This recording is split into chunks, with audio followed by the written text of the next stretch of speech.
bit of balance. Okay, well, let's take us through the auction numbers and see what's happening there. Yeah, that's really interesting again. The clearance rates across the country are sitting at 74.5%, so that's not a bad rate. This time last year was 70.2%. But Sydney's your performer still, and again, a lot of people ask me the question, gee, is it really heated out there? It is in certain locations, and auctions only represent a small percentage of the overall sales. So you have to be careful when you start thinking about it that way. 84.2% was Sydney's clearance rate last week, followed by Melbourne at 75%. Now, Victoria had a really good move, but like over the last 4 or 5 weeks, but the one that interests me the most is Canberra. That's 70.8. It's had a few weeks up in the high 60s and 70s, so things are moving pretty well there. Just on that, I heard during the week there's this closed envelope bidding is becoming more popular. Why would they do that in regards to not go to auction and then let the market go wild rather than a sealed bidding? Look, it would work on certain properties, and it's a frightening thing. You're going to sit there and put a price in an envelope, and you're going to ask yourself, am I too low?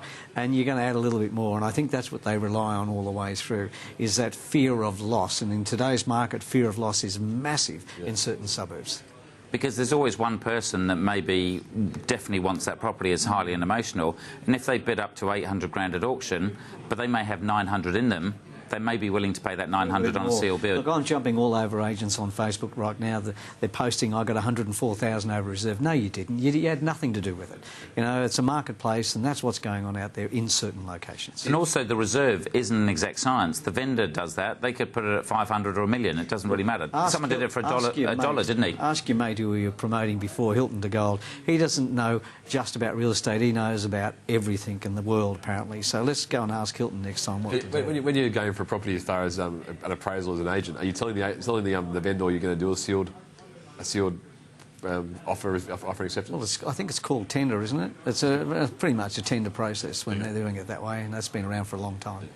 Now, obviously, the big question, homes advertised for sale. Not great. Increased by 0.49% this week, and we've had twos and threes. Last week we had plus 3.34. So this is a bit disappointing that it's not continuing the rise that we need. The New Zealand market actually had a negative last week, but they've bounced back.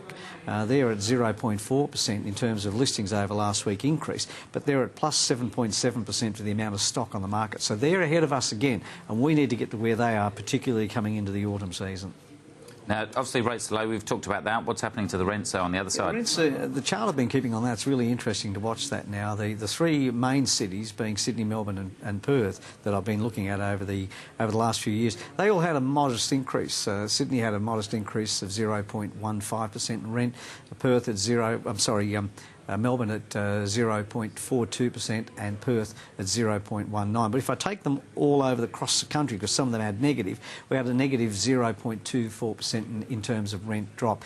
Over the start of the year, it's down a 0.72%. So keeping pretty steady when you look at that chart. It's not too bad. And then just finally on the vacancies as well. 1.56% in Sydney, 3.45% in our lovely south of the border, Melbourne, and in Perth 6.44%, so it's given us an average clearance rate between those three capital cities of 3.82%.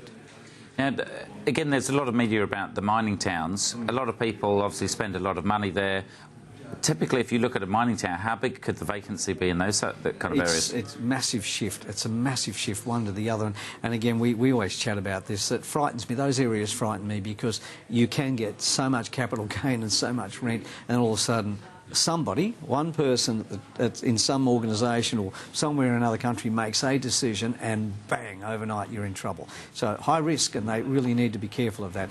I wouldn't be even attempting, if I had a chart right now for vacancy rates, it would be up here one day and down here the next and possibly back up again. And that's what they say. It's like investing in a one-horse town. Unless you're a serious expert, and most of the experts don't invest in those areas, it's all the speculators. Well, most of the experts are real estate agents, and if we really knew that much about it, we'd be buying and selling houses at the right time.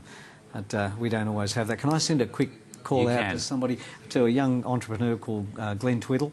He's running a program. Tom Panos is included in this, and Arnold Schwarzenegger is speaking.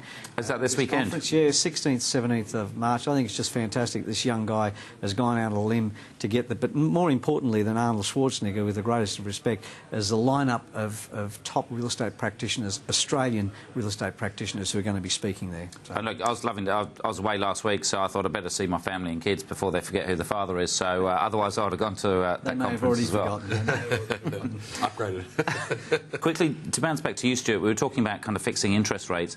What are the other things they need to consider, say, from your perspective of things like break costs and stuff like that? Well, break costs is a big consideration. I mean, when you're thinking about a period you're going to fix your interest rates for, you're basically going to unlock doing anything with that property for that period. So if you're going to do nothing with the property except for hold it for 5 years, then basically you lock it in for 5 years.